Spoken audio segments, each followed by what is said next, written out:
नमस्कार, news point लेकर हाजिर हूं मैं राजीव। दोस्तों, प्रधानमंत्री नरेंद्र मोदी और बिहार के सीएम नीतीश कुमार दोनों बुरी तरह फंस चुके हैं। सत्ता पर बने रहने की चाह ने दोनों ही नेताओं को अपने ही दांव पेचों में उलझा दिया है।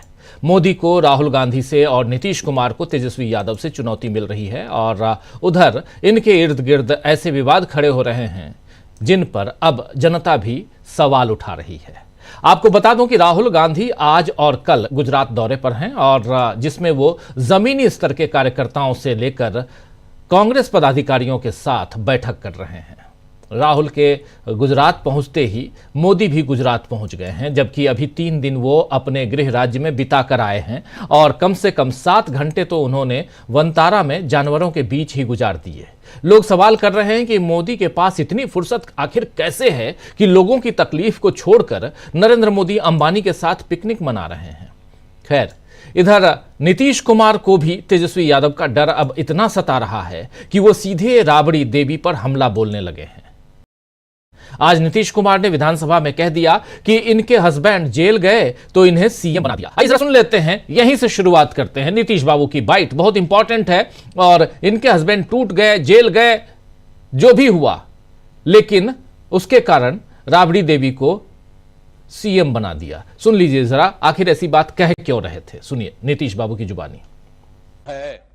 आप उस पटिया में हैं, इसके हस्बैंड टूट गए तो अपना वाइफ को बना दिया। अरे ये सब कोई मतलब है जी? जो हुआ है, आई लोग भी बनी हुई तो कोई महिला के लिए की है? ये सारा का सारा काम महिलाओं के लिए कितना हुआ है मालूम है? एक एक बात हमने बता दिया। आप महिला को कोई दिक्कत नहीं है, एक एक तरह से कुछ नहीं जानती हो। अरे यही लोग बना दिया है तो तू लोग का कौन महिला का है? जब आप लोग नहीं हैं, आप लोग को जो कभी महिला के लिए किया नहीं, उन्हीं लोगों के पार्टी में है। आप फिर जवाब दीजिए और सब जवाब दीजिए सबका। बैठिए, लोग भी जो महिलाएं हैं सबको बताना चाहिए।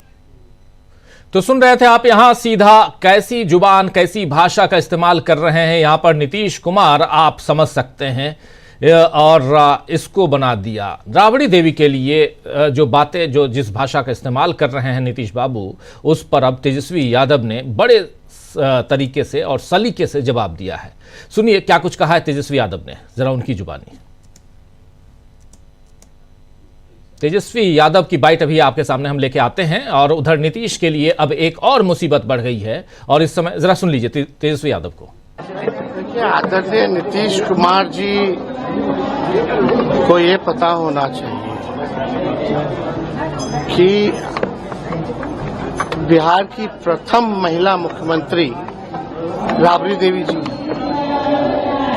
और उम्र में भी नीतीश कुमार जी से बड़ी हैं और रिश्ते में भी बड़ी हैं और संयुक्त बिहार की वो मुख्यमंत्री रही हैं। तो हम तो मुख्यमंत्री जी की जो स्थिति हो गई है, हमको तो अब तरस आती है। खैर, अब इस पे ज्यादा कोई टिप्पा टिप्पणी हमको करना शोभा नहीं लगता, लेकिन इस तरह का बयान लगातार आ रहा है। इनकी गिरती सेहत जो है अब ये साबित कर चुकी है कि अब ये बिहार चलाने योग्य नहीं रहेंगे। मुख्यमंत्री की एक भाषा होती है, एक पद की गरिमा होती है, और जब आपसे पहले वो मुख्यमंत्री बनी श्रीमती राबड़ी देवी जी, तो आपसे पहले और संयुक्त बिहार की मुख्यमंत्री, उम्र में बड़ी, रिश्ते में बड़ी, और रे तू करके भाषा अच्छी। तो कैसी भाषा नीतीश बाबू ने कह दी, ये आपने भी सुन लिया और उसी पर अपनी प्रतिक्रिया देते हुए तेजस्वी यादव। और उधर नीतीश के लिए अब एक और मुसीबत बढ़ गई है और ये मुसीबत है कि इस समय बिहार में मोहन भागवत, धीरेन्द्र शास्त्री, श्री श्री रविशंकर सब पहुंचे हुए हैं और बीजेपी के लिए माहौल बनाने का काम तेज किया जा रहा है। धार्मिक रूप से यहां बिहार को 2 भाग में बांटने की कोशिश हो रही है। ऐसे में धीरेन्द्र शास्त्री, नाम सुना होगा दोस्तों आप लोगों ने, धीरेन्द्र शास्त्री का, तो धीरेन्द्र शास्त्री का बयान आया है कि ये देश रघुवर का है, बाबर का नहीं। इस बयान पर आरजेडी ने तो नाराजगी जताई ही है। खुद नीतीश कुमार के कैबिनेट में अल्पसंख्यक कल्याण मंत्री मोहम्मद जमा खान ने भी आपत्ति जताई है। आइए जरा सुन लेते हैं मोहम्मद खान कह क्या रहे हैं इसी मसले पर, सुनिए। सर, बाबा का हिंदू राष्ट्र की मांग करना ये कहाँ से सही है? मैं उधर नहीं जा, मैं बार बार आपसे कह रहा हूँ, मैं बराबर कहता हूँ आप सब साथी से, चौथे स्तंभ में आप ऐसी बातें करें जिससे हमारे बिहार का फायदा हो। इससे कहने से कोई मतलब नहीं। मैं बराबर कहता हूँ, कोई भी बाबा हो, कोई भी हो, किसी भी समाज से बिलोंग करता हो, सौहार्द भाईचारा नहीं बिगड़ना चाहिए। ऐसे शब्द का प्रयोग न करें, सौहार्द बिगड़े। मैं बराबर कहता हूँ। मैं आपसे भी कहना चाहूंगा, ये कहा कि ये देश बावड़ का नहीं है, ये उन्होंने ये कहा कि ये देश बावड़ का नहीं है, रघुवर का। इस बयान को कैसे देखते? क्या क्यों जरूरत है इस बयान की? ये देश न बाबर का है न किसी का है। बाबर तो यहाँ का है भी नहीं, उससे कोई मतलब नहीं है। अगर शेरशाह सूरी का नाम लेंगे तो बाद ही अच्छा बनेगा। शेरशाह सूरी का हो सकता है, हमारे शाहबाद रहने वाले हम लोग हैं। उधर मत जाइए, काम की बातें करिए, विकास की बातें करिए, चुनाव सामने उस पर चलिए। ये सब टिप्पणी करने से मैं कुछ बोलूँ कुछ बोलें, ये सौहार्द बिगड़ता है। तो सुन रहे थे आप यहां नीतीश कुमार। अब दोस्तों बीजेपी के साथ इन बाबाओं के हिंदुत्व और नफरती जुबान को कैसे रोक पाएंगे ये देखना होगा, क्योंकि अगर नीतीश ने इन्हें नहीं रोका तो खुद नीतीश कुमार को बिहार की जनता रोक सकती है। इधर गुजरात आइए अब, और गुजरात में भी बीजेपी को रोकने का प्लान राहुल गांधी बनाने पहुंचे हैं। आपको याद होगा कि लोकसभा में नेता विपक्ष बनने के बाद कांग्रेस नेता राहुल गांधी ने जुलाई 2024 में कहा था कि हम गुजरात में मोदी और बीजेपी को हराएंगे। 2024 नेता प्रतिपक्ष बनने के बाद लोकसभा में भाषण में कि अब गुजरात में आपको हराएंगे। राहुल ने सीधे मोदी और अमित शाह को चैलेंज दिया था उस वक्त सदन के अंदर। वैसे जब राहुल गांधी कांग्रेस के अध्यक्ष थे तो गुजरात में 2017 में कांग्रेस को 77 सीटें मिली थीं और बीजेपी को उसने 99 पर रोक दिया था। 2017 का चुनाव याद कीजिए आप। अब राहुल गांधी इससे भी बड़ा टारगेट हासिल करने की कोशिश में हैं। गुजरात में 8-9 अप्रैल को अखिल भारतीय कांग्रेस समिति की बैठक होने जा रही है और ये महाधिवेशन होने वाला है 8 और 9 तारीख को अप्रैल में, अगले महीने, ठीक 1 महीने बाद। 64 साल बाद, जी हां सही आप सुन रहे हैं, 64 साल बाद कांग्रेस की ऐसी बैठक गुजरात में होने जा रही है। इससे पहले 1961 में भावनगर सौराष्ट्र में बैठक हुई थी, कांग्रेस की बैठक हुई थी। इतनी बड़ी बैठक जो अब अगले महीने होने वाली है, ये 64 साल बाद होने जा रही है। दरअसल राहुल गांधी पूरी तरह अपने संगठन को, यानी पार्टी की संगठन को नए रंग में ढाल रहे हैं। इस बारे में केसी वेणुगोपाल ने जो कहा है, आइए जरा उसको सुन लेते हैं। ये तस्वीरें आपको हम सीधे दिखा रहे हैं गुजरात से। जब गुजरात पहुंचे राहुल गांधी तो वहां क्या कुछ हुआ, लेकिन केसी वेणुगोपाल आगे आगामी रणनीतियों पर क्या कुछ बता रहे हैं, सुनिए। How do you see what is the outcome you are being? First of all, the leadership want to listen the party office bearers, block president, district president, state office bearers, and the senior leaders of the party. I told you, we have a massive reorganization plan. How to reorganize the party in such a level. So, Rahul Gandhi today morning onwards, he didn't speaking, only he is intervening little bit, but पूरा समय workers के लिए दिया. He is given entire time to the people. Tomorrow common workers meeting है. Tomorrow. That before we are starting a new type of organization building that is starting from Gujarat.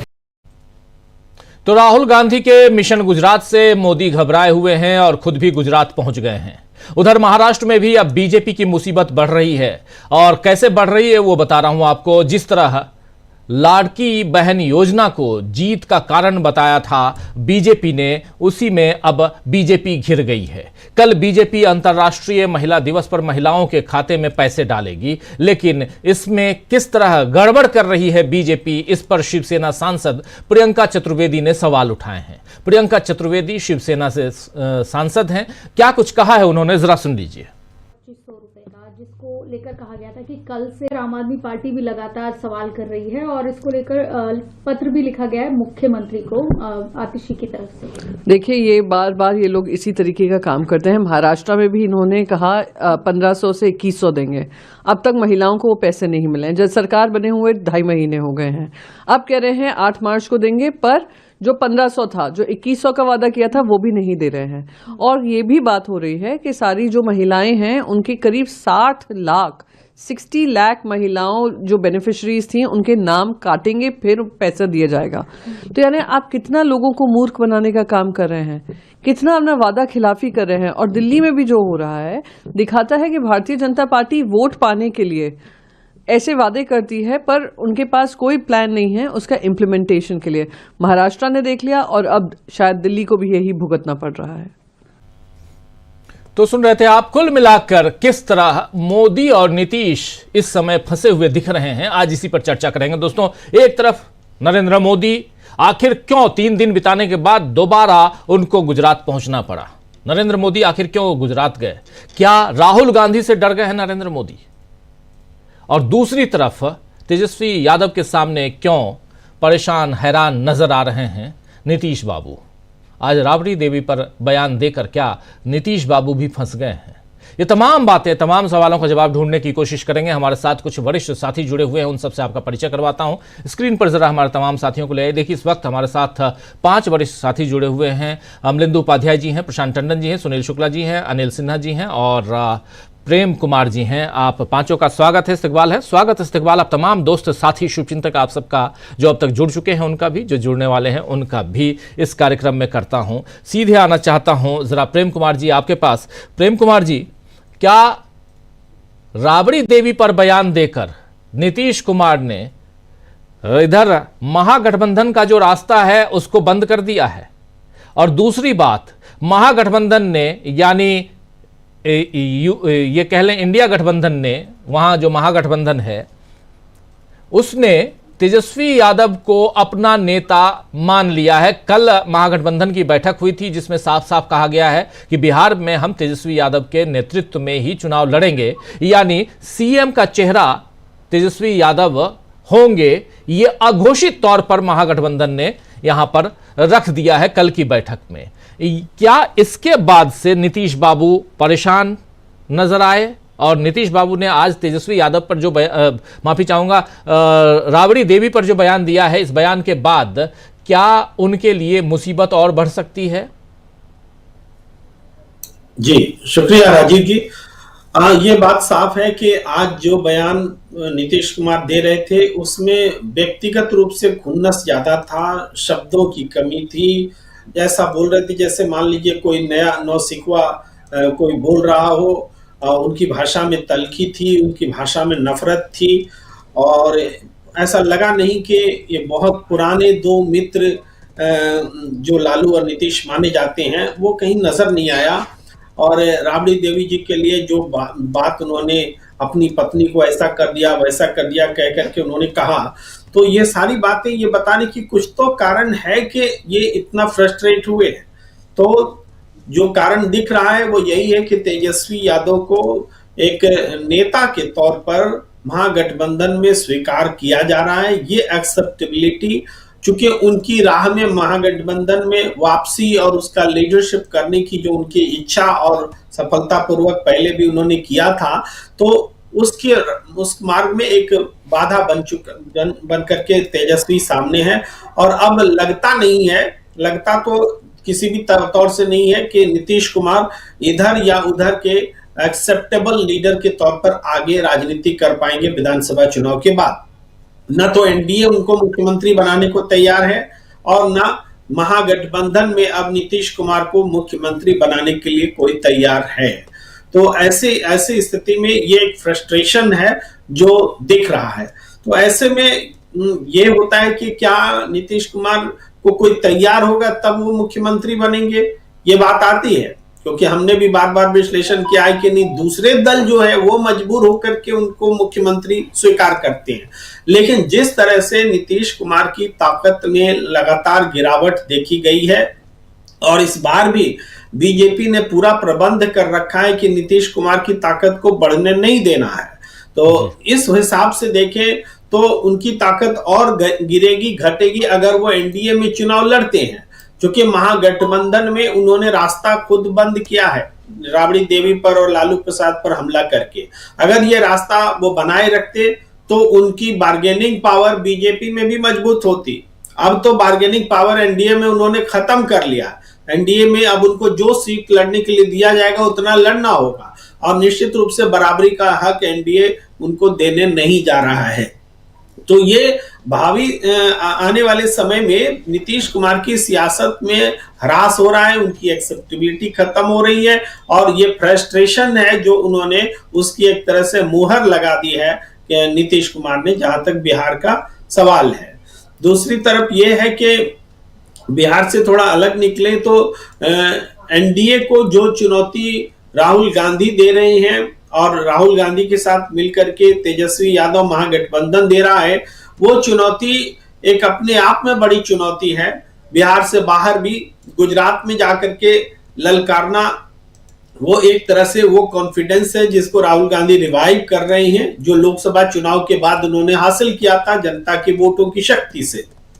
इस बीच जो चुनाव नतीजे आए उससे लोगों को जरूर लग रहा है कि कांग्रेस हारी है या कांग्रेस सफल नहीं हुई है, लेकिन कांग्रेस की जो सफलता है और उसके बीच में जो विफलता के कारण हैं, उन विफलता के कारणों पर भी राहुल गांधी ने संघर्ष शुरू किया है, और वो विफलता का कारण है चुनाव प्रक्रिया में धांधली, जिसको लेकर के वो लगातार संघर्ष कर रहे। तो उनको पता है कि जनता हमारे साथ है।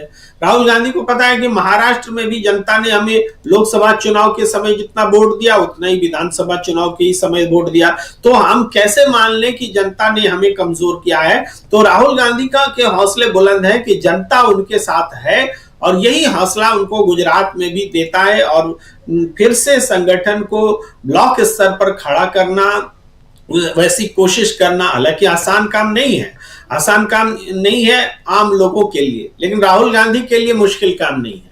राहुल गांधी खड़े होंगे तो वहां ब्लॉक लेवल पर भी संगठन खड़ा होगा। होता क्या है कि वहां इतने साल से बीजेपी सत्ता में रही है, तो जो कोई नेता स्थानीय स्तर पर थोड़ा उभरता है उसको बीजेपी किसी न किसी लोभ लालच से या डरा के धमका के अपनी ओर कर लेती है और संगठन को खड़ा ही होने नहीं देती है। तो ऐसे में राहुल गांधी जैसे शक्तिशाली एक शक्ति केंद्र को वहां पर खड़ा होकर के कांग्रेस को मजबूती देने के लिए समय देना होगा, वो काम राहुल गांधी कर चुके हैं। तो इससे ये पूरे देश में एक हलचल है, महागठबंधन से लेकर के आपको बिहार में एनडीए को जो चुनौती है, और देश में जो इंडिया गठबंधन से लेकर के चुनौती है, या महाराष्ट्र में महायुति और महाविकास अघाड़ी का जो लड़ाई है, उसको लेकर के ये कांग्रेस पार्टी जो है अपना उसको मजबूत कर रही है। उसी में जो बीजेपी की अपनी असफलताएं हैं, जिनमें कि वो झूठे वायदे करना, प्रधानमंत्री की गारंटी, मोदी की गारंटी, और उन गारंटियों को फेल होते हुए जनता के सामने दिखाना, बताना, ये भी अचीवमेंट है। पहले ये नहीं होता था, ये झूठ बोल के निकल जाते थे। आज अब झूठ बोलकर निकल नहीं पा रहे हैं नरेंद्र मोदी। अब उनको 8 मार्च को दिल्ली में देना है महिलाओं को सम्मान राशि, नहीं देंगे तो बवाल होगा। आप टोकन ही सही, आपको रजिस्ट्रेशन शुरू करना पड़ रहा है, इसीलिए कि विपक्ष खड़ा है। तो ये हालात बने हैं। महाराष्ट्र में भी आपने बताया कि कैसे महिला लाभुकों को ही छोटा कर दिया जा रहा है, उसकी संख्या घटा दी जा रही है। तो ये बता रहे हैं कि आप केवल वोटों के लिए आप नारे दे रहे हैं, उस नारे और उस प्रतिबद्धता की रक्षा नहीं कर पा रहे हैं। तो ये सारा कुछ इसलिए हो रहा है क्योंकि अपोजिशन खड़ा है, वरना लगातार ये झूठ बोलते रहे हैं। 2 करोड़ नौकरी, 15 लाख ये सबके अकाउंट में, स्मार्ट सिटी, सबको घर, तमाम तरह की चीजें लगातार बोलते रहे हैं, मगर जनता अपोजिशन ने हर मोर्चे पर उनको समय समय पर एक उस तरह से कॉलर नहीं पकड़ा जिस तरह से आज पकड़ रहा है। ये पूरी मोदी की राजनीति पर एक जबरदस्त आघात तो अपोजिशन की ओर से हो रहा है, जिसके नतीजे हर चुनाव में देखने को मिलेंगे, बिहार समेत। जी, बिहार समेत हर चुनाव में। और अपोजिशन जो है वो मजबूती के साथ फाइट करता हुआ नजर आ रहा है या नहीं आ रहा है, इस पे हम चर्चा कर रहे हैं। चर्चा ये भी कर रहे हैं कि बिहार में आखिर नीतीश बाबू क्यों थोड़ा बहकते हुए भटकते हुए नजर आ रहे हैं, और दूसरी तरफ राहुल गांधी गुजरात पहुंचे तो उनके पीछे पीछे नरेंद्र मोदी आखिर क्यों पहुंच गए? आना चाहता हूं प्रशांत टंडन जी आपके पास। प्रशांत जी, कैसे आप देखते हैं राहुल गांधी गुजरात, अभी 3 दिन बिता के आए गुजरात में, वो पूरे जंगल में रहे, वंतारा, बिल्कुल स्पॉन्सर्ड बाय अंबानीज, और वहां गए और वहां नरेंद्र मोदी समय बिता के आए, उसके बाद दोबारा क्यों चले गए? भागे भागे पहुंच गए दोबारा। क्या राहुल गांधी से इतना डर लग रहा है? दूसरी तरफ आप देखिए इधर नीतीश बाबू का भी वही हाल है, तेजस्वी यादव से डर लगने लगा है नीतीश कुमार को, राबड़ी देवी पर सीधा हमला बोल रहे हैं। क्या फर्क पड़ता है इस हमले का वहां की सियासत पर, बिहार की सियासत पर? देखिए, पहली बात तो राजीव जी की नीतीश कुमार का दिक्कत समझिए कि इंडिया गठबंधन या वहां पे बिहार के परिप्रेक्ष्य में अगर कहें तो महागठबंधन ने ये तय कर दिया कि तेजस्वी यादव उनके नेता होंगे और मुख्यमंत्री पद के उम्मीदवार होंगे। क्या एनडीए ने किया? अलग अलग बयान आते हैं, उन बयानों में भी कभी कुछ होता है। कोई संयुक्त रूप से आधिकारिक बयान अभी तक नहीं है कि नीतीश कुमार ही उनके मुख्यमंत्री पद के दावेदार होंगे। ये नीतीश कुमार की असली परेशानी है। ये तय नहीं है कि उनको बीजेपी उनका क्या करेगी। क्या महाराष्ट्र प्रोजेक्ट उनके ऊपर भी लागू होगा? क्या उनको एकनाथ शिंदे बनाने की तैयारी बीजेपी कर रही है? ये उनकी चिंता है। गुस्सा कहीं और निकले, बात अलग है। और आज जो उन्होंने किया है कि जो उनकी एक महिला कंस्टिट्यूंसी मानी जाती है नीतीश कुमार की है, आज उस पर भी उन्होंने हमला कर दिया। तो नीतीश कुमार की जो दिक्कत है वो तेजस्वी से या राबड़ी देवी से या किसी और से नहीं, उनकी दिक्कत उनके अपने ही लोगों से है कि उनको मुख्यमंत्री पद का उम्मीदवार नहीं बनाया जा रहा है। ये जब तक नहीं होगा, जब तक ये बिहार में अनिश्चितता रहेगी। तो बीजेपी ने उनके ऊपर एहसान किया है कि उनसे लगभग दुगनी सीटों के बावजूद उनको मुख्यमंत्री बना के रखा है जी। ये उनको एहसास है, लेकिन उनकी जो कंस्टिट्यूंसी है उसका बीजेपी फायदा उठाना चाहती है। और वो कितना फायदा उठा पाएगी इस बिना पे कि उनको बगैर मुख्यमंत्री पद का दावेदार बनाए बीजेपी चुनाव में चली जाए।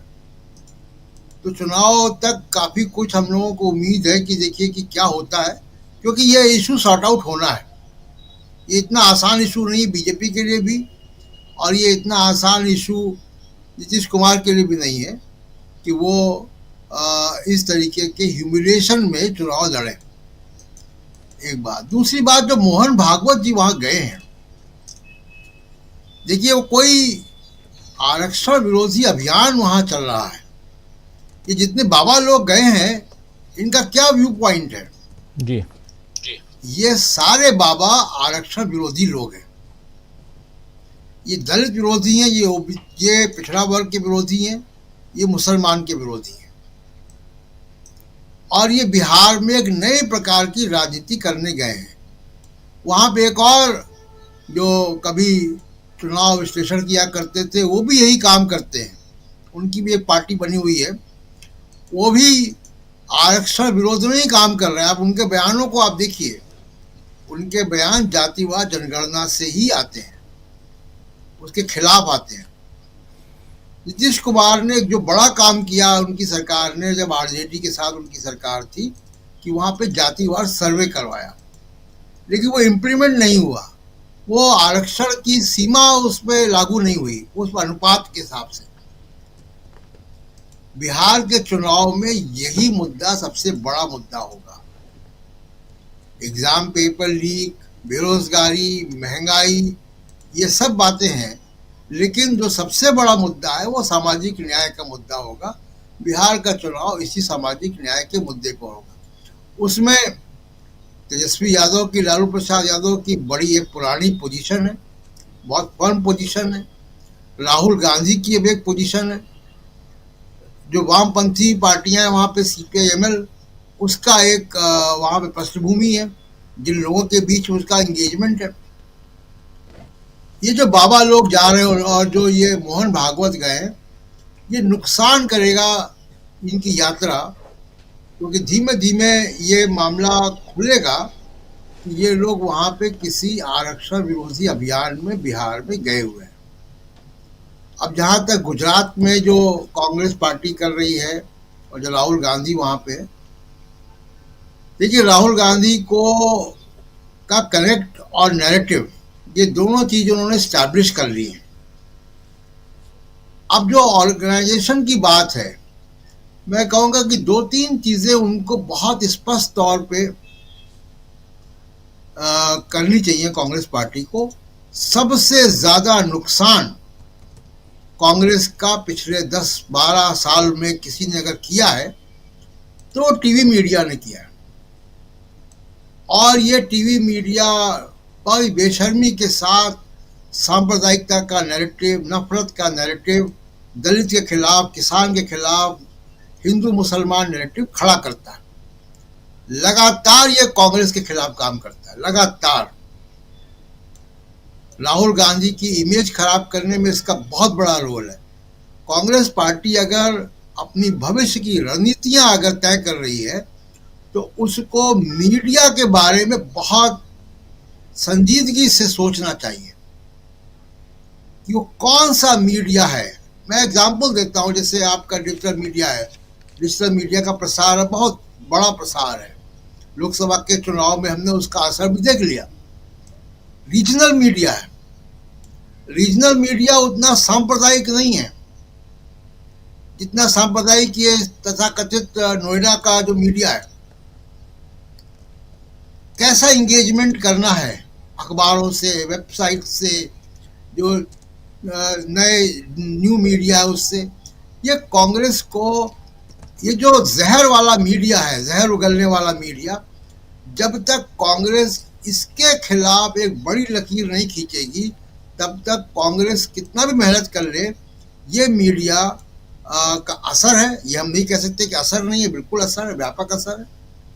वो मीडिया कांग्रेस के खिलाफ काम करता रहेगा। कांग्रेस को मीडिया के बारे में संजीदगी से, गंभीरता से सोचना है। पहले मैं कह चुका हूं कि ट्रंप का एग्जाम्पल है कि ट्रंप ने अमेरिका में कैसे अपने स्थापित मीडिया के खिलाफ लड़ के एक स्वीकार्यता अपने यहाँ बनाई उन्होंने। दूसरा कि इलेक्शन मैनेजमेंट की जो पूरा उनका एक सिस्टम है, बीजेपी के पास सिस्टम है उसका, बीजेपी के साथ तो इलेक्शन कमीशन भी है।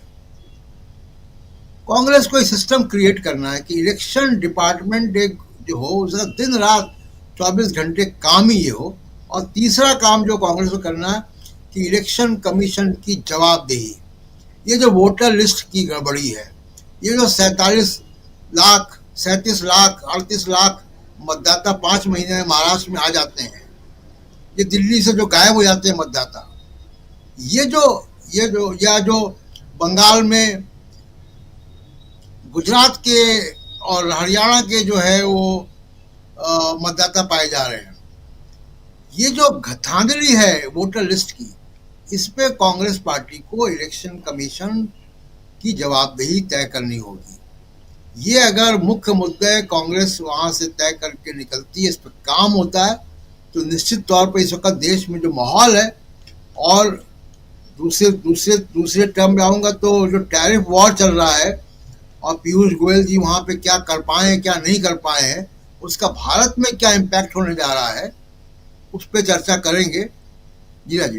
जी बिल्कुल, बहुत कुछ टैरिफ वॉर पे भी हम बात करेंगे, लेकिन राहुल गांधी का गुजरात जाना और इस वक्त गुजरात में कांग्रेस पार्टी का अगले महीने महाधिवेशन होना, इसके क्या मायने हैं और राहुल गांधी आखिर किन तैयारियों में जुटे हुए हैं, इसको भी डिकोड करने की कोशिश करेंगे हम। और उसके अलावा इधर तेजस्वी यादव को जब महागठबंधन ने अपना नेता बना दिया है तो उसके बाद क्या परिस्थितियां उत्पन्न हो रही हैं, ये भी समझेंगे हम। बहुत कुछ है जो समझने जानने की हम कोशिश कर रहे हैं। जरा आना चाहता हूं जल्दी से सुनील शुक्ला जी, आपके पास आना चाहता हूं, फिर अनिल सिन्हा जी भी हमारे साथ जुड़े हुए हैं, उनके पास भी आता हूं। सुनील जी, कैसे देखते हैं आप इन दो घटनाक्रमों को, जरा डिकोड कीजिए।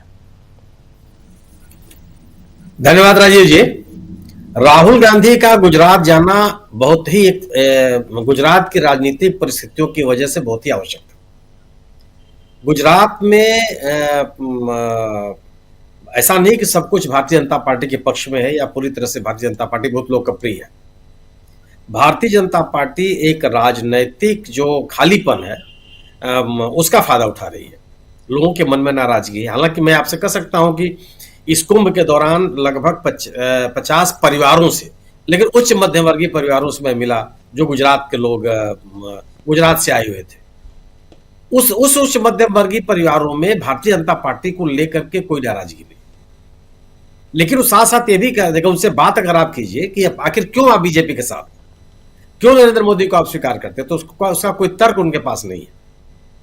अगर आप उनसे बहस करेंगे, चर्चा करेंगे कि आप मुझे कारण बताइए या इन सवालों का जवाब आपके पास क्या है, जिसकी जिम्मेदारी भारतीय जनता पार्टी बनती है, उसका भी जवाब उनके पास नहीं।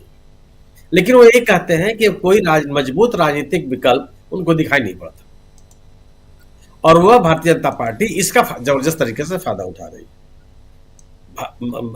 कांग्रेस कभी कमजोर नहीं रही वहां, मतलब 2022 के अगर आप चुनाव को हटा दीजिए, जिसमें आम आदमी पार्टी की उपस्थिति और कांग्रेस की सांगठनिक कमजोरियां, और इन सबसे ऊपर भारतीय जनता पार्टी के सरकार द्वारा मशीनरी का बड़े पैमाने पर दुरुपयोग, ये मैंने किसी राज्य में कुछ छिपा हुआ तथ्य नहीं रह गया। इसके कारण से कांग्रेस का मत प्रतिशत भी गिरा, सीटों की संख्या भी मैंने सबसे कम सीटें मिली कांग्रेस को अपने इतिहास में गुजरात में। लेकिन बाकी समय में जब मोदी जी की लोकप्रियता चरम पर थी, प्रधानमंत्री के रूप में वो नामित किए जा चुके थे और लगातार एक ध्रुवीकरण की उनकी राजनीति लगातार चल रही थी, उस किसी भी दौर में कांग्रेस गुजरात में कमजोर नहीं दिखाई पड़ी। कांग्रेस अपनी ताकत के साथ 30-35%, 40-41% वोट तक हो पाई और सीट संख्या भी उसकी अच्छी रही। लेकिन बाद के दिनों में गिरावट आई और कई ऐसे बड़े नेता जिसको कांग्रेस ने बड़ी मजबूती के साथ स्थापित किया गुजरात के कांग्रेस की राजनीति में, वो लोग छोड़ करके चले गए बीजेपी में। हालांकि उनका जाना मैं कोई सामान्य घटना में नहीं मानता, क्यों यूं चले गए, या कांग्रेस पार्टी से उनकी कोई नाराजगी थी, या वो कोई नीतिगत फैसला उन्होंने ले लिया, या राजनीतिक महत्वाकांक्षाएं उनके साथ बहुत बलवती हो गई थी। भारतीय जनता पार्टी ने बाकायदे उनको तोड़ा। अगर कांग्रेस वहां कमजोर हुई है तो केवल ये कारण नहीं है कि अपने आप वो कमजोर हो गई या नेतृत्व की कमजोरी थी, ये भी चीजें रही हैं। लेकिन कांग्रेस ने, भारतीय जनता पार्टी ने अपने जनाधार को बढ़ाने, अपने ध्रुवीकरण की राजनीति को प्रभावी करने के साथ साथ कांग्रेस को सांगठनिक स्तर पर कमजोर करने के लिए भी लगातार प्रयास करती रही है। उनके नेताओं को तोड़ना, उन लोगों को तोड़ करके अपने साथ ले लेना जो बाकायदे कांग्रेस की राजनीति कर रहे थे, या अपने लोगों को प्रायोजित करके कांग्रेस में फिर उनको वापस लेना। जैसे हार्दिक पटेल कोई कांग्रेस के व्यक्ति नहीं थे, हार्दिक पटेल ने कभी कांग्रेस की राजनीति नहीं की, लेकिन वो बाकायदे कांग्रेस में स्थापित हुए और जब एक माहौल की स्थिति बनी, उसके बाद टूट करके वो बीजेपी में चले गए।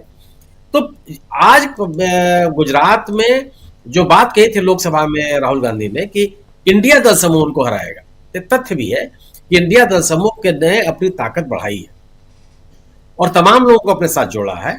तो राहुल गांधी का वहां जाना और राहुल गांधी का लगातार वहां बने रहना, 2 दिनों तक बने रहना और कांग्रेस का एक बड़ा राजनीतिक अभियान चलाना, यह निश्चित रूप से वहां के स्थानीय कार्यकर्ताओं के लिए एक बड़ा उत्साहवर्धक कार्यक्रम होगा। और यह गुजरात की कांग्रेस के लिए मैं व्यक्तिगत तौर पर इसको जरूरत मानता हूं, और मैं महसूस करता हूं कि वहां के स्थानीय नागरिक भी जो भारतीय जनता पार्टी की राजनीति से सहमत नहीं है, संतुष्ट नहीं है, उनकी भी यह महत्वाकांक्षा है, उनकी भी इच्छा है कि कांग्रेस अपने आप को सक्रिय करे। कांग्रेस के कई नेताओं ने जीत दर्ज की है, आखिर मान लीजिए 17-18 विधायक सही, वो जीत के ही तो आए हैं। इन तमाम ऐसे परिवेश में जब भारतीय जनता पार्टी के ऊपर लगातार आरोप लग रहे हैं कि वो स्वतंत्र और निष्पक्ष चुनाव नहीं होने देना चाहती है, बावजूद इसके लोग जीत करके आए। लेकिन जो है कि चुनाव इलेक्टोरल पॉलिटिक्स के लिए जो आवश्यक होती है कि आपको एकदम शुरू से, यानी गोया मतदाता सूची पर आपको ध्यान देना पड़ेगा। जो अगर आपके समर्थकों के नाम काटे जा रहे हैं उस पर ध्यान देना पड़ेगा। जो मशीनरी तो आपके हाथ में कुछ है नहीं, लेकिन एक राजनीतिक माहौल में मशीनरी बहुत दबाव में रहती है, उसके पास भी खुली स्थिति नहीं रहती। वही स्थिति बिहार की है। बिहार में आपने कहा कि तेजस्वी यादव के तेजस्वी यादव ही नेता है वहां। और इंडिया दल समूह ने अपने पहले दिन से साफ कर दिया है कि जिस किसी राज्य में जो भी क्षेत्रीय दल महत्वपूर्ण है उसी के नेतृत्व में चुनाव लड़ा जाएगा। और कांग्रेस ने कभी अपने आप को इस निर्णय से अलग नहीं किया, कभी वो नेतृत्व का दावा नहीं करती नजर आई। यह जो घटनाएं सामने आई, जैसे खासतौर से दिल्ली का चुनाव अगर आप कीजिए, उसमें अरविंद केजरीवाल या आम आदमी पार्टी ने यह स्थिति बनाई कि वो कांग्रेस को साथ लेने के लिए तैयार नहीं। हरियाणा के चुनाव में भी कांग्रेस ने 2% मत होने के बावजूद भी कांग्रेस ने खुला ऑफर दिया और राहुल गांधी ने कहा कि हम मिलकर के चुनाव लड़ेंगे। अरविंद केजरीवाल साहब के साथ मिलकर के चुनाव लड़ने की बात की कांग्रेस ने, और कांग्रेस की लीडरशिप ने मिलकर चुनाव लड़ने से कभी अपने आप को अलग करने की कोशिश नहीं की। यह अतिरिक्त आत्मविश्वास था अरविंद केजरीवाल साहब का दिल्ली में, जिसका परिणाम सामने आ गया। और ये जो महागठबंधन है बिहार का, यह महागठबंधन ने बड़े प्रभावी तरीके से अपनी राज्य, कभी आपको दरार नजर नहीं आई। इस महागठबंधन को तोड़ने के लिए बीजेपी ने तमाम प्रयास किए। आरजेडी के नेताओं के ऊपर तमाम दबाव पड़े, उनके नेताओं के ऊपर छापे पड़े, केंद्रीय एजेंसियों का बहुत बड़े पैमाने पर दुरुपयोग किया गया, लेकिन कोई असर नहीं पड़ा। कांग्रेस के नेताओं पे कोई असर नहीं पड़ा, बड़े दबाव है वहां भी। लेकिन महागठबंधन की जो स्थिति है और महागठबंधन के जो तीनों प्रमुख दल है वो अपनी राजनीति में बड़े प्रभावी तरीके से चल रहे हैं। उनमें जो सांगठनिक मजबूती होनी चाहिए भारतीय जनता पार्टी जैसी सरकार से लड़ने के लिए, वह मजबूती उन्होंने दिखाई है। नीतीश कुमार जी के सामने निश्चित रूप से एंटी इनकम्बेंसी जबरदस्त है। और अगर नीतीश कुमार जी, मेरा अपना मानना है कि भारतीय जनता पार्टी नीतीश कुमार को ये तो अगला मुख्यमंत्री बनाएगी, ये ऐसा लगता नहीं है। वह अपने आप को पूरी तरह से स्थापित करने का प्रयास करेगी, अपना मुख्यमंत्री बनाने का प्रयास करेगी और अपने लोगों को ही ज्यादा से ज्यादा सीटों पर लड़ने की कोशिश करेगी। और यह स्थिति है, ये नीतीश कुमार जी को जानना है। और अगर ये भारतीय जनता पार्टी ये कर रही है तो कोई ऐसा नहीं है कि ये पहली बार कर रही है। वह अपने किसी भी सहयोगी को बहुत आगे बढ़ने नहीं दी, चाहे वो कोई भी उनका सहयोगी रहा हो। सबसे बड़ा उदाहरण आपके सामने शिवसेना का, वह महाराष्ट्र की राजनीति में ही शिवसेना के भरोसे घुसी। बाला साहब ठाकरे के कंधे पर सवार होकर के उसने महाराष्ट्र की राजनीति शुरू किया। लेकिन आज उनका अपना मुख्यमंत्री है, लगातार लगे रहे वो। और न केवल अपना मुख्यमंत्री बनाया, शिवसेना को तोड़ दिया, 2 टुकड़ों में कर दिया। उनकी राजनीतिक ताकत को घटाने की कोशिश की। अब ये चुनौती नीतीश कुमार जी के सामने है ये कि वह भारतीय जनता पार्टी के राजनीति में ध्रुवीकरण की राजनीति के साथ आगे बढ़ेंगे, जो आरएसएस चाहता है, या जो तमाम धार्मिक गुरुओं को लेकर के संघ के लोग वहां सक्रिय हुए हैं, या उनको सामाजिक सशक्तिकरण की राजनीति के साथ आगे बढ़ना है, जिसकी वो बात करते रहे। आखिर वो विधानसभा में क्या कर रहे थे कि महिलाओं के लिए हमने बहुत काम किया। तो महिलाओं का अगर आपने कोई काम, उनके सशक्तिकरण का अगर आपने काम किया है और आप आलोचना कर रहे हैं आरजेडी की, तो ध्रुवीकरण की राजनीति के तहत नहीं हो सकता, वो हिंदुत्व की राजनीति का तो हिस्सा नहीं हो सकता जी। अगर समाज के उपेक्षित वर्ग के सशक्तिकरण की आप बात करते हैं तो वह अपने आप पे हिंदुत्व की राजनीति के खिलाफ है। हिंदुत्व की राजनीति जो प्रभावी वर्ग है उसको आगे रखने की बात करता है। वह हाशिए पर बैठे हुए लोगों को आगे लाने की बात नहीं करता। तो अगर आरएसएस की राजनीति के साथ, चाहे धर्मगुरुओं की राजनीति के साथ अगर नीतीश कुमार जाने का प्रयास करते हैं या उनकी सहमति भी होती है, तो मुझे लगता है कि उनको राजनीतिक नुकसान होगा। और पूरे एनडीए को बिहार में कभी भी हिंदुत्व की राजनीति सफल नहीं हुई अब तक। बिहार में सामाजिक आंदोलन, सामाजिक न्याय के लोग, सामाजिक सशक्तिकरण के लोग, समाजवादी लोग, ये हमेशा प्रभावी रहे। और अब तक कभी भी कोई ऐसा संकेत नहीं दिखाई पड़ा कि वहां हिंदुत्व की राजनीति, इसीलिए अगर हिंदुत्व की राजनीति सफल होती तो कांग्रेस, बीजेपी का मजबूत चेहरा कोई होता उस राज्य में। आज कोई चेहरा नहीं है, बीजेपी अपना कोई मजबूत चेहरा नहीं बना पाई। और यही वजह है कि उसको नीतीश कुमार की आवश्यकता हमेशा बनी रही कि वह उनके भरोसे, उनके चेहरे पर उनको आगे रखकर के चुनाव लड़ सके। तो महागठबंधन का संगठित होना और अपने एजेंडे के साथ लगातार बने रहना, वह नीतीश कुमार और साथ ही साथ भारतीय जनता पार्टी के लिए बड़ी चुनौती के रूप में सामने है। जी बिल्कुल बिल्कुल। नीतीश कुमार और भारतीय जनता पार्टी और इन सब की क्या रणनीति होगी आने वाले समय में बिहार चुनाव को लेकर, इस पर हम चर्चा करेंगे, कर भी रहे हैं लगातार। लेकिन एक बात यहाँ तय है कि अगर महागठबंधन की जीत होती है वहाँ पे बिहार में, तो चेहरा जो होगा वो तेजस्वी यादव होंगे, यानी बिहार के मुख्यमंत्री के रूप में तेजस्वी यादव को महागठबंधन आगे लेकर आएगा। और इसको लेकर महागठबंधन ने कल की बैठक में ऑलरेडी इस बात की चर्चा कर ली है और उनके नेतृत्व में ही बिहार का चुनाव लड़ा जाएगा। और बिहार के चुनाव से इतर अगर गुजरात की तरफ देखें तो गुजरात में अभी चुनाव नहीं है, लेकिन चुनाव से पहले जो तैयारियां चल रही हैं वो बहुत महत्वपूर्ण है। इसको लेकर राहुल गांधी का वहां पहुंचना और लेकिन उनके पीछे पीछे नरेंद्र मोदी का भी पहुंच जाना क्या मायने रखता है, इन सब पे हम चर्चा कर रहे हैं। अनिल सिन्हा जी, आपसे भी समझना चाहता हूं कैसे आप देखते हैं। और बहुत ही इंपॉर्टेंट है कि यहां राहुल गांधी अब पहले धारावी पहुंचते हैं, धारावी के बाद गुजरात पहुंचते हैं और गुजरात में वो आज और कल 2 दिन तक वहीं रहने वाले हैं। लेकिन जो तैयारियां हैं जो छन के आ रही हैं, बहुत इंपॉर्टेंट है कि राहुल गांधी ज़्यादा से ज़्यादा वहां सुनने की कोशिश कर रहे हैं। और यहां से बाहर निकलेंगे और बिहार की तरफ जाएंगे तो बिहार पे भी बहुत कुछ है। और इतने बाबाओं को वहां ले जाकर आखिर क्या करना चाहती है बीजेपी, इस पर भी अपने विचार रखिएगा वहां बिहार से लेकर गुजरात तक। मुझको लग रहा था कि पहले की नीतीश जी जो है एक कोशिश में है कि रिवाइव करने के लिए जेडीयू को, जिस तरह से वो अपने बेटे को ला रहे थे और उसके बाद नैरेटिव भी बनाई कि हमको सीएम का फेस बनाओ। और उसके बाद मुझको लग रहा था कि अगर निशांत अगर आएगा तो जेडीयू रिवाइव हो सकती है। लेकिन अभी जो 2 बयान उनके आ गए कि तुम्हारे बाप को बनाया मुख्यमंत्री और दूसरा ये क्या कहते हैं राबड़ी देवी वाला, तो ये दोनों जो इस तरह के बयान हैं बहुत ही ओछे किस्म के हैं। और उनका जो स्टेचर अभी तक, मतलब अभी नहीं, इसके पहले ही काफ़ी टूट गया था, लेकिन कुछ समय पहले तक, मतलब इस पिछले चुनाव के पहले तक था, उसको उन्होंने खुद ही ध्वस्त कर लिया है। मुझको ये लग रहा था क्या कि अगर वो आरजेडी बनाम अगर जेडीयू की पॉलिटिक्स करेंगे तो शायद बीजेपी तमाशबीन बन जाएगी, क्योंकि जब दोनों के बीच में फाइट होगी तो बीजेपी का फिर रोल बहुत मिनिमल हो जाता है। दो जो है शक्तियां वहाँ जो जिसकी सामाजिक देश के आधार हैं वो लड़ेंगे तो अलग उसका अर्थ होगा। लेकिन ये जो 2 बयान है वो इतने लोअर लेवल का है, मतलब घटिया किस्म का हिंदी में कहा जाए, कि इससे वो ये करके वो जो बनाना चाहते हैं उसको बना नहीं पाएंगे, ये अब लगने लगा है। और दूसरा इससे ये भी जाहिर होता है क्या कि लैंग्वेज का भी प्रॉब्लम आ गया है, दिमाग को कंट्रोल में रख नहीं पाते हैं, क्रोध जो है बहुत जल्दी आता है। तो मुझको लग रहा है कि बहुत दिक्कत में आ गए हैं। ये 2 बयान से उनका जो भी खेल रहे थे, अभी तक अच्छा खेल रहे थे, निशांत वगैरह वाला जो चल रहा था, लेकिन ये हमको लग रहा है कि ये 0 पे आउट होने वाला है, या नहीं तो कैच दे दिया उन्होंने। तो अब इधर क्या है कि महागठबंधन में एक प्रॉब्लम नहीं है, मतलब 2-3 चीजें वहाँ क्लियर है। एक तो आइडियोलॉजिकल कोई प्रॉब्लम नहीं है कि भाई क्या हमारी रणनीति है शिक्षा के बारे में, रोजगार के बारे में, जो भी है वो ओपन है। दूसरा है क्या कि कोई बाहरी इंटरफेरेंस नहीं है महागठबंधन में कि दिल्ली से मोदी या अमित शाह ऐसा कोई तय कर रहा हो।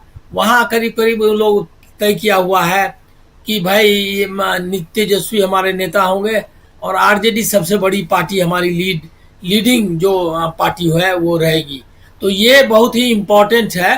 तेजस्वी की जो जिस तरह से, एक तो तेजस्वी का रिस्पांस भी देखिए, दोनों पर जो उन्होंने बातचीत की तो उनका अपना जो लेवल है उन्होंने नहीं किया, जबकि नौजवान है, गुस्सा हो सकते हैं, बहुत ही तेज बोल सकते हैं, लेकिन उन्होंने मेंटेन किया। तो तेजस्वी का तो ग्राफ जा रहा है, इनका ग्राफ गिर रहा है, ये अब इससे क्लियर हो। मतलब ये जो 2 ऑप्टिक्स, इसको अगर कुछ समझा जाए देखने की चीज तो है। अब है गुजरात वाला सिग्निफिकेंट सिर्फ इसलिए नहीं है कि गुजरात में फाइट, गुजरात मोदी जी और अमित शाह का गढ़ है, मॉडल है, जो गुजरात मॉडल जो गवर्नेंस का जो मॉडल है, जिसको आप अब देख रहे हैं हिंदुस्तान में कि डिविसिव सोसाइटी, उसके बाद इनइक्वलिटी, विषमता, मतलब भयंकर विषमता, जो वहाँ ट्राइबल हैं, जो गरीब लोग हैं, ओबीसी हैं, उनकी बहुत बुरी हालत है, शिक्षा से लेकर स्वास्थ्य सबका, हंगर इंडेक्स के बारे में आप जानते ही हैं। तो ये जो भयंकर असमानता और भयंकर कटुता, ये दो जो मॉडल है गुजरात का, उस मॉडल को वो देश भर में आप बना रहे हैं। महाकुंभ, फिर उसके बाद सोमनाथ और योगी आदित्यनाथ, ये सब मिला करके अभी आपने बताया कि बाबा सब बिहार में पहुंच गया है। बिहार में यही हो नहीं पा रहा था, अब वो कोशिश कर रहे हैं बाबाओं के जरिए उसको करने का। अब वो देखिए, अब बिहार वासियों के लिए चैलेंज है कि वो इसको कैसे इसको करते हैं। तो ये गुजरात वाला जो है वो एक आइडियोलॉजिकल वार के लिए, और उसमें सांगठनिक भी, जैसा सुनील जी ने कहा कि सांगठनिक भी है कि जिस तरह से वो चुनाव लड़ना और सब चीज किया हुआ है, स्ट्रक्चरिंग की। दूसरा डिसेंट आप मतलब आवाज, आपको प्रतिरोध की कोई आवाज ही नहीं चलने दे, ना एमएलए को, ना ये क्या कहते हैं मीडिया को। मतलब पूरा एक तंत्र जो है, असली जो मॉडल है जो उनके सामने में, वो वही है। तो उसको तो चुनौती और दे रहे हैं, वो दिखाई दे रहा है। आप उसमें जो जिन लोगों के साथ बैठे हुए हैं उससे ही पता चला है। देखिए एक चीज, बॉम्बे से गुजरात तक में आप जो दोनों का जो आप चित्र देखते हैं, तो मुझको ये समझ में आता है कि राहुल गांधी ने जो सामाजिक न्याय वाली की पॉलिटिक्स, जो गरीब लोगों की पॉलिटिक्स का जो किया है, उसको वो उस पर कमिटमेंट के साथ बढ़ रहे हैं।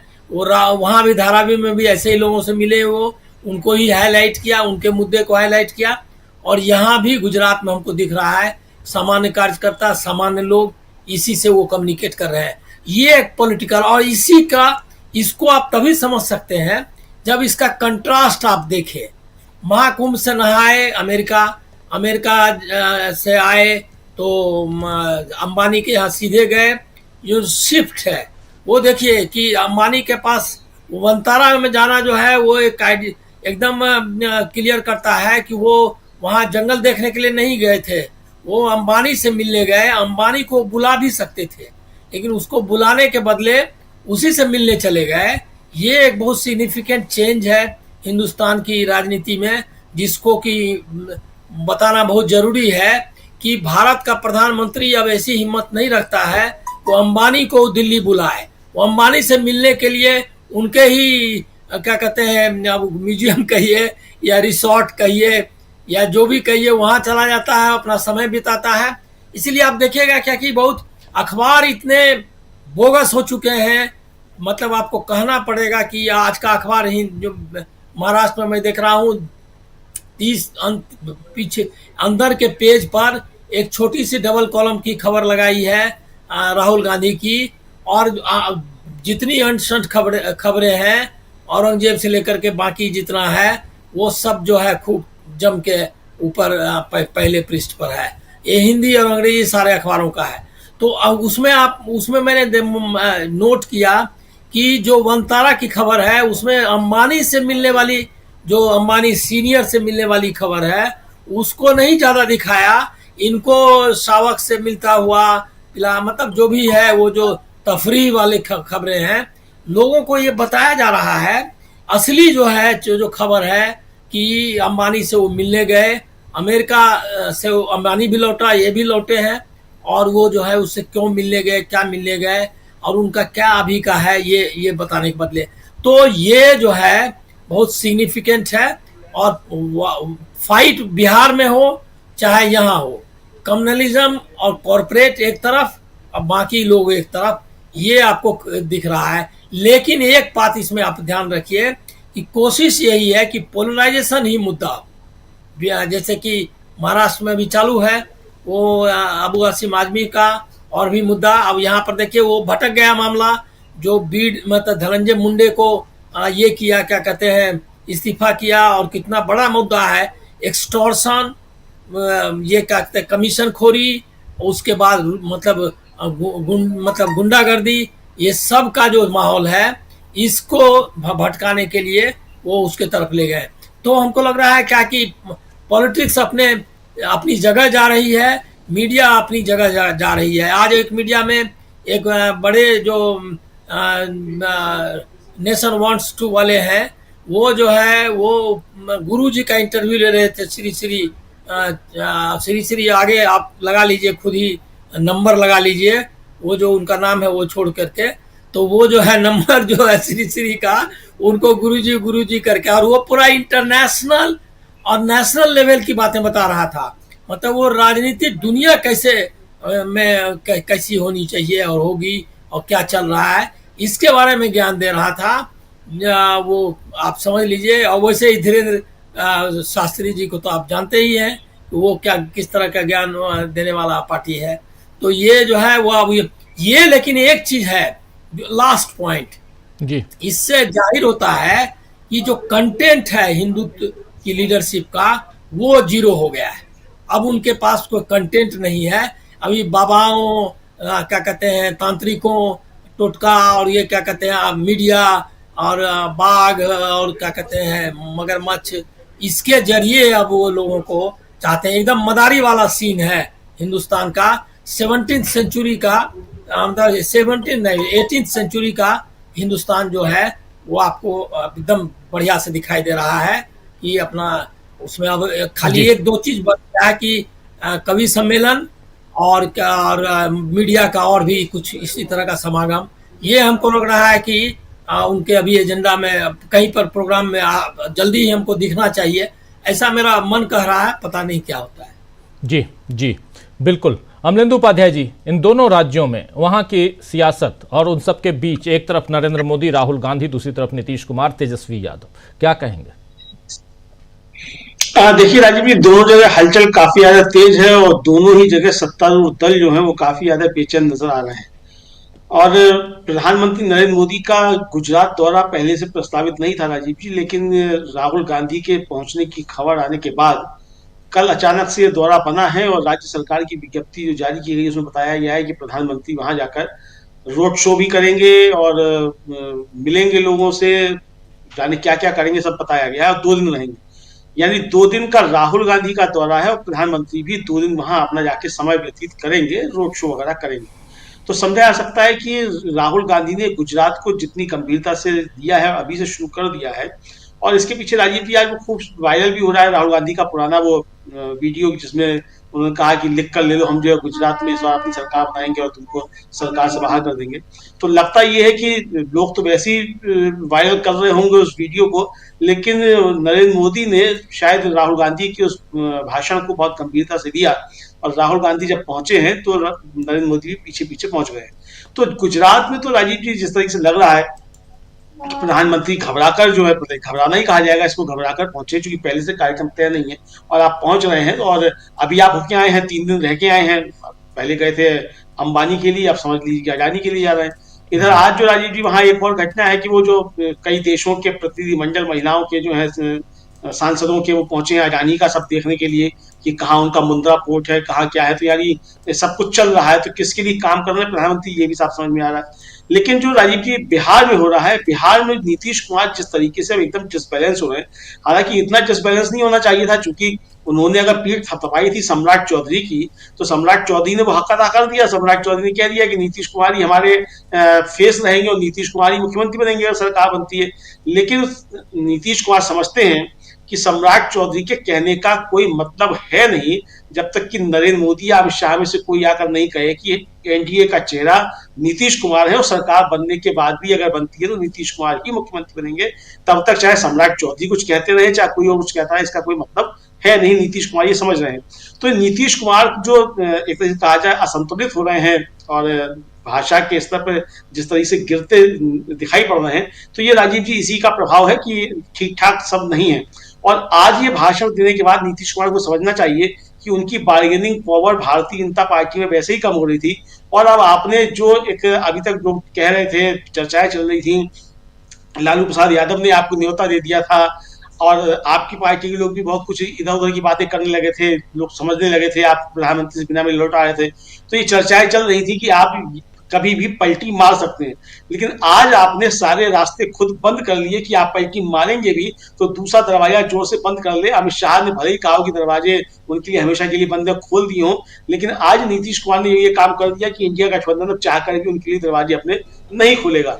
तो ऐसे में आप किस तरीके से भारतीय जनता पार्टी पर अब दबाव बना पाएंगे कि वो आपको चेहरा बनाए और आपको ज्यादा सीटें लड़ने के लिए दे। तो कुल मिला के राजीव जी, ये नुकसान नीतीश कुमार ने आज अपना खुद किया है। जिसे जो कहावत है कि अपने पैरों पर कुल्हाड़ी मारना, वो कुल्हाड़ी उन्होंने खुद मार ली है। और जिस तरीके से बाबा तमाम सब पहुंच गए हैं, पूरी बाबाओं की फौज भारतीय जनता पार्टी ने वहां भेज दी है राजीव जी, तो ये भी जो है नीतीश कुमार के लिए खतरा है। नीतीश कुमार को ये समझना चाहिए कि अभी तक आप जो थे वो कहते थे साहब हमने जो है इनके साथ रहकर भी यहाँ का भी सांप्रदायिक माहौल जो है वो नहीं बिगड़ने, मतलब नहीं होने दिया हमने, और यहाँ हमने वातावरण खराब नहीं होने दिया। लेकिन अब जाके जिस तरीके से धीरेन्द्र शास्त्री जाके वहां बोल रहे हैं, या श्री रविशंकर जाकर वहां बोल रहे हैं, मोहन भागवत 5 दिन, तो अब ये सब जो जाके वहां करेंगे तो ये आखिर किसको नुकसान पहुंचाएंगे, ये नीतीश कुमार को समझना है। तो राजीव जी, मुझे लगता है नीतीश कुमार बहुत ज्यादा संकटग्रस्त हैं, पूरी तरीके से फंस गए हैं। मोदी जी तो गुजरात में फंसे हैं, लेकिन मोदी जी का फंसने का जो है नंबर अभी थोड़ा देर में आएगा, क्योंकि चुनाव वहां गुजरात में देर में है, और तब तक पता नहीं क्या परिस्थितियां देश के अंदर बने क्या नहीं बने। उससे पहले कहीं लोकसभा चुनाव ना हो जाए, गुजरात का चुनाव आने से पहले बहुत सारी चीजें हो सकती हैं। लेकिन नीतीश कुमार को तो फिलहाल अभी परीक्षा अपनी देनी है राजीव की, 6 महीना भी अब मुश्किल से बचा हुआ है। तो ऐसे में नीतीश कुमार जो भी गलतियां आप करेंगे तो वो उनके लिए गले में फंसती चली जाएंगी। तो आज नीतीश कुमार ने अपने लिए कहा जाए एक तरीके से नुकसान खुद कर लिया, अपने पैरों में कुल्हाड़ी मारी है, और आगे बढ़कर इंडिया गठबंधन के दरवाजे पर बाहर से भी जो है वो ताला लगा दिया है, ये अब खुलने ना पाए नीतीश कुमार के।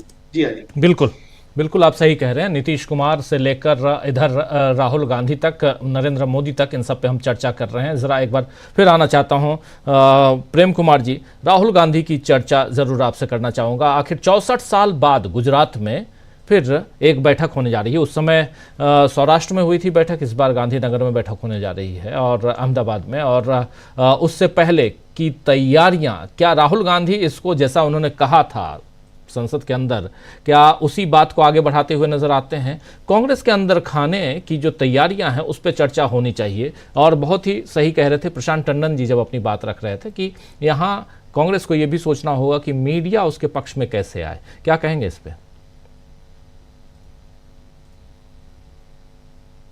अनम्यूट कर लीजिए प्लीज।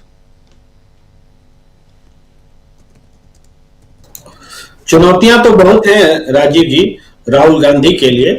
जब 99 पर बीजेपी को राहुल गांधी ने समेट दिया था, उस समय ऐसा लगा था कि राजनीति बदलने जा रही है, बदलेगी। पर उसके बाद से कुछ ऐसा घटित हुआ और वो पूरा ले दे करके चुनाव के अपहरण की कहानी है कि उसका इम्पैक्ट उस रूप में नजर आया नहीं, और खुद राहुल गांधी के ही ऊपर सवाल उठने लगे कि इनके नेतृत्व में अपोजिशन कमजोर हो रहा है वगैरह वगैरह। लेकिन अब एक नया कॉन्फिडेंस लेकर के राहुल गांधी चुनाव मैदान में हैं, राजनीति के मैदान में हैं, और हर विधानसभा चुनाव की तैयारी थोड़ा समय से पहले करने लगे हैं। और ये तेवर कांग्रेस में पहले नहीं था जो अब दिख रहा है। वो चुनौती देने का अंदाज कि गुजरात में हम मोदी शाह को हराएंगे, ये भी 2024 के लोकसभा चुनाव के बाद आया है। ये सब चीजें एक तरफ हैं, दूसरी तरफ एक और घटना को समझना पड़ेगा जो बाबाओं का इस्तेमाल हो रहा है, कि बाबाओं को आप इस्तेमाल करिए, उनसे कुछ न कुछ ऐसा भड़कीला बोलवाइए, और उसको सही और गलत जब कोई विवेकशील व्यक्ति बोले तो उसे ही विवेकहीन करार दिया जाए, क्योंकि भाई बाबा बोल रहे हैं। ये जो माहौल बन रहा है, इसको थोड़ा सा हमें लगता है कि बोलने के तरीके में बदलाव लाना पड़ेगा इन बाबाओं की बातों को। ये बाबा जब बोल रहे हैं तो किसको चुनौती दे रहे हैं? ये बाबा अपोजिशन को चुनौती नहीं दे रहे हैं, दिखता है कि अपोजिशन को दे रहे हैं। वास्तव में ये बाबा तो सत्ता को चुनौती दे रहे हैं। आज अगर उसी पैटर्न पर वो दिनेश शर्मा जी ने अपने घर के बाहर स्वामी विवेकानंद मार्ग कर लिया है, तुगलक लेन भी ब्रैकेट में लिखा है, वो उनकी मजबूरी है। तो ये क्या है? ये किसी मोहम्मद बिन तुगलक को तो वो चुनौती नहीं दे रहे हैं, वो चुनौती आज के शासक को दे रहे हैं। पूर्व के शासक को चुनौती नहीं दे रहे हैं। यानी ये घटना है कि दिनेश शर्मा ने मोदी सरकार को, रेखा गुप्ता सरकार को सरेआम चुनौती दी है कि तुम्हारी कोई औकात नहीं है, नाम तो हम बदलेंगे सड़क का, ये उन्होंने कहा है। तो बीजेपी के नेता अपनी सत्ता के खिलाफ बोल रहे हैं, अपनी सत्ता के खिलाफ आचरण कर रहे हैं। उसी तरीके से सही कहा प्रशांत टंडन जी ने कि ये आरक्षण विरोधी लोगों का कुनबा बाबा के रूप में जो बिहार पहुंचा है और जिसका सरदार मनमोहन भागवत है,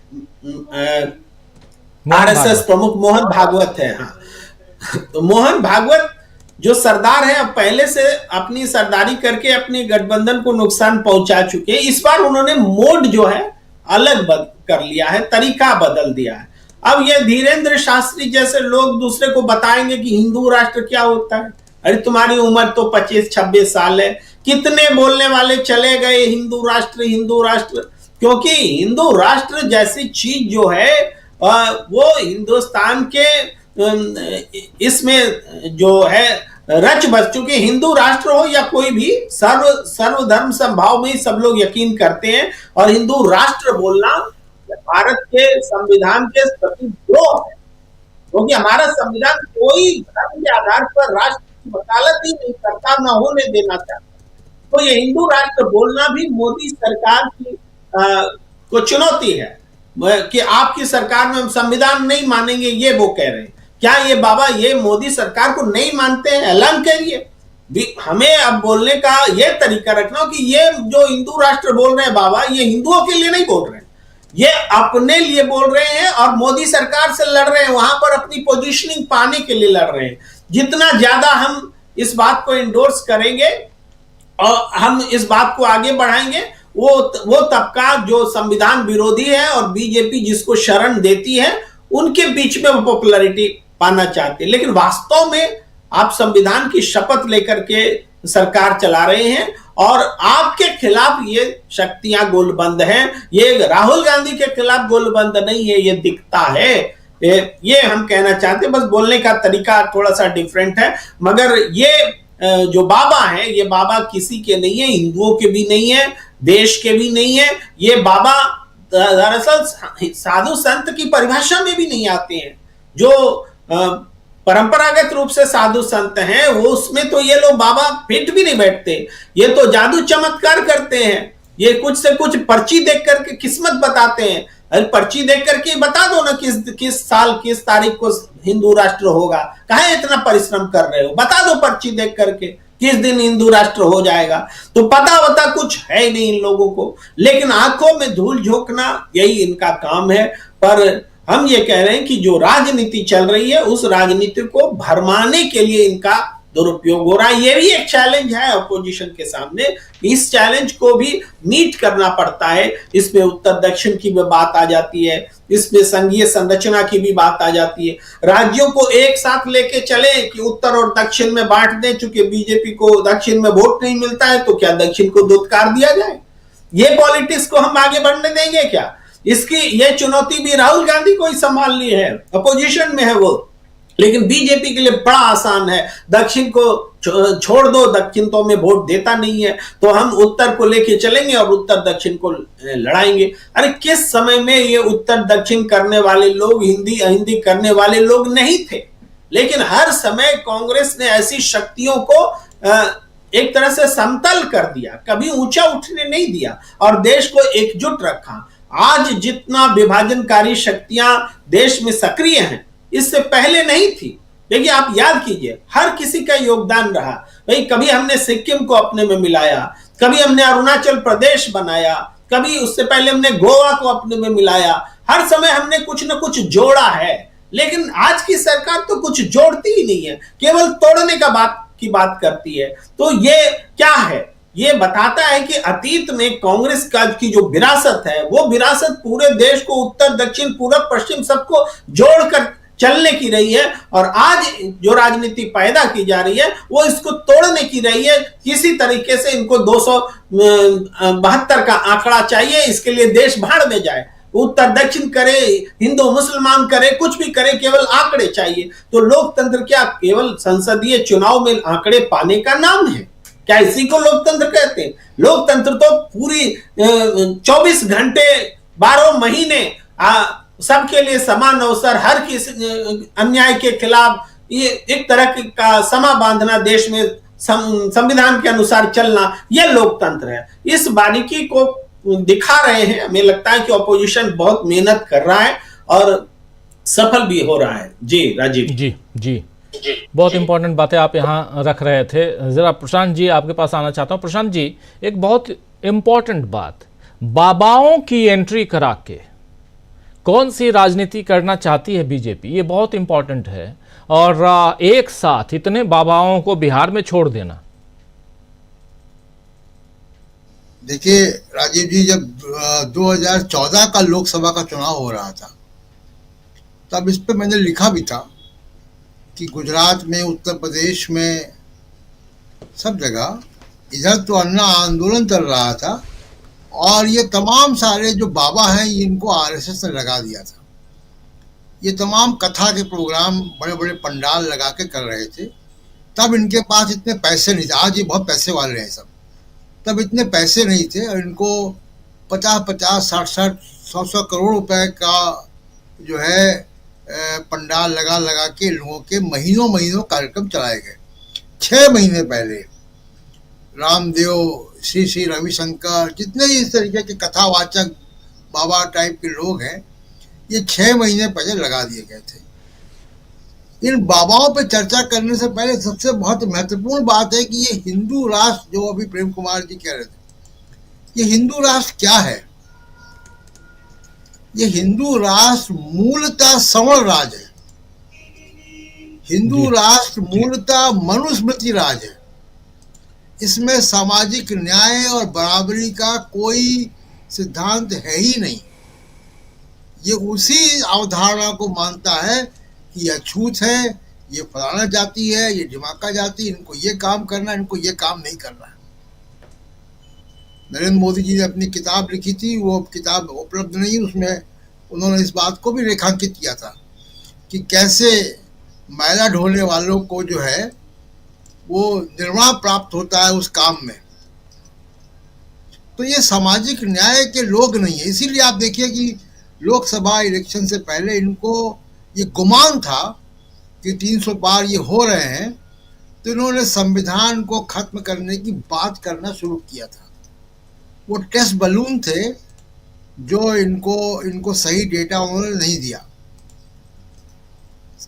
दोनों बातें हैं। जो हिंदू राष्ट्र के लोग हैं वो संविधान के खिलाफ क्यों हैं? केवल सेकुलरिज्म की बात नहीं है, संविधान बराबरी का अधिकार देता है, उस बराबरी के खिलाफ है ये। और ये बाबा जितने भी जा रहे हैं बिहार में, अब खासकर, क्योंकि जैसा अभी अनिल जी भी कह रहे थे, बिहार सामाजिक न्याय के आंदोलनों की जमीन रही है और वहां पे ये एक्सपेरिमेंट करना चाहते हैं। जब से बीजेपी बनी है 1980 से, जनसंघ को छोड़ दीजिए, जब से बीजेपी बनी है 1980 से, एक बार भी बीजेपी बिहार में अपना मुख्यमंत्री नहीं बना पाई है। एकमात्र हिंदी भाषी राज्य है जहां बीजेपी का मुख्यमंत्री नहीं बन पाया है। और बीजेपी का मुख्यमंत्री तभी बन सकता है जब सामाजिक न्याय की ताकतें वहां पे कमजोर हों, सामाजिक न्याय का मुद्दा पीछे जाए। ये बाबाओं को वहां पे इसीलिए लगाया गया है, इसीलिए मोहन भागवत जी टोली लेके गए वहां पे। ये मूलतः मनुवादियों का काम है, मूलतः ये आरक्षण विरोधी काम है, मूलतः ये सामाजिक न्याय विरोधी काम करने गए हैं। और इसलिए आप देखिए कि जो ये मीडिया है इनका, वो लालू प्रसाद यादव के खिलाफ कितने जहर उगलता है, वो तेजस्वी के खिलाफ कितना जहर उगलता है, वो किसानों के खिलाफ कितना जहर उगलता है। बात छोड़ दीजिए कि वो मुसलमान की बात, केवल मुसलमान नहीं, मुसलमान के खिलाफ तो करता ही है, लेकिन ये दलित विरोधी भी है, ये जातिवादी है। और ये जो मीडिया गया है वहाँ पे, ये जो बाबा लोग जा रहे हैं, ये वहाँ पे जातिवादी एजेंडा चलाने गए हैं। एक पाकिस्तान एक्सपर्ट भी हैं वहाँ, उन्होंने यात्राएं वात्राएं भी की हैं। आप उनकी बेगूसराय से सीट देख लीजिए कि उनका विक्ट्री मार्जिन कितना गिर गया। बिहार में सांप्रदायिकता का मुद्दा नहीं चलेगा। ये बाबा लोग यही काम करने गए हैं। और दूसरा एक जो महत्वपूर्ण मुद्दा है जिसपे कि ये मीडिया चर्चा नहीं कर रहा है, करना चाहिए, हालांकि वो नहीं करेंगे, वो शेर दिखाएंगे और मगरमच्छ दिखाएंगे, वो यही सब चीजें दिखाएंगे। आर्थिक मोर्चे पर और विदेश नीति के मोर्चे पर नरेंद्र मोदी भारत के विफलतम प्रधानमंत्री हैं। इनसे बड़ा विफल प्रधानमंत्री कोई आया नहीं। आपके सामने ट्रंप ने कहा कि टैरिफ लगाएंगे, आप खामोश रहे, बोल नहीं पाए। उसने अपनी पार्लियामेंट में भी इस बात को दोहराया। और अभी पीयूष गोयल जी गए हुए हैं, उनकी 2 बैठकें वहां हो चुकी हैं, वहां के आर्थिक मंत्री से और ट्रेड रिप्रेजेंटेटिव से। बहुत छन छन की चीजें जो सामने आ रही हैं, खाली हाथ लौटेंगे। मैक्सिको और कनाडा को तो ट्रंप ने 1 महीने की राहत दे दी है क्योंकि वहां की इंडस्ट्री जो है उसके दबाव में, लेकिन भारत को वो कोई राहत देने नहीं जा रहा टैरिफ के मामले में। टैरिफ का मामला भारत की जो ऑलरेडी, अभी तो टैरिफ लागू नहीं हुए तब 9 लाख करोड़ रुपए स्टॉक मार्केट से निकल गया। और आज आप देखिए कि स्टॉक मार्केट के अलावा मोटरसाइकिल, स्कूटर, कार, इन सब की डिमांड 10% गिरी है। ट्रैक्टर की डिमांड 15% गिरी है। इसी से अंदाज लगाइए कि किसान कितना मुश्किल में है कि इन सब की डिमांड गिर रही है। डॉलर 87 रुपीस पे है, 87 रुपए पे है। आगे कितना जाएगा समझ में नहीं आता। तो आर्थिक फ्रंट पे बुरी तरीके से विफल हुए नरेंद्र मोदी। ये टैरिफ जब आएगा नया 2 अप्रैल के बाद से, तब आप देखिए कि इमीडिएटली दिखाई देगा, लेकिन बहुत विपरीत प्रभाव भारत की अर्थव्यवस्था पर पड़ने जा रहा है उसका। और नरेंद्र मोदी उसको रोकने में कामयाब नहीं हुए। अभी विफलता की है। एक चीज देख लीजिए केवल कि हमारे लोगों को अमेरिका ने एयरफोर्स के जहाज में भेजा 2 बार, कड़ी पेड़ लगा के। नेपाल भी भेजा गया। नेपाल में तो चार्टर प्लेन आया, नेपाल में तो एयरफोर्स का जहाज नहीं आया। खबरें मिल रही कि नेपाल के लोगों को हथकड़ी बेड़ी में नहीं लाया गया। ये बड़ी विफलता है और भारत की विदेश नीति की, और ये रिफ्लेक्ट हो रही है आर्थिक फ्रंट पे बहुत बुरी तरीके से। इसलिए आप देखिएगा कि विपक्ष इसको कैसे भुनाता है, आगे क्या होता है, लेकिन बहुत आर्थिक विषमताओं में ये देश आगे जाने वाला है। इनके विदेश नीति और आर्थिक नीतियों के फ्रंट में कोई तैयारी भारत की नहीं है इस ड्यूटी जो टैरिफ वॉर है उससे निपटने के लिए। जी राजीव जी बिल्कुल। अनिल जी क्या कहेंगे आप? देखिए, ये सिर्फ वहां का मामला विदेश वाला नहीं है। देखिए, देश में भी 2 जगह आपका, एक नॉर्थ ईस्ट और दूसरी तरफ साउथ, दोनों में आप देख रहे हैं क्या चल रहा है। वो जो है साउथ वाले यूनाइट हो रहे हैं परिसीमन और लैंग्वेज दोनों इशू पे, और तनातनी काफ़ी मतलब बढ़ रही है। एक नया तरह का उबाल आ रहा है।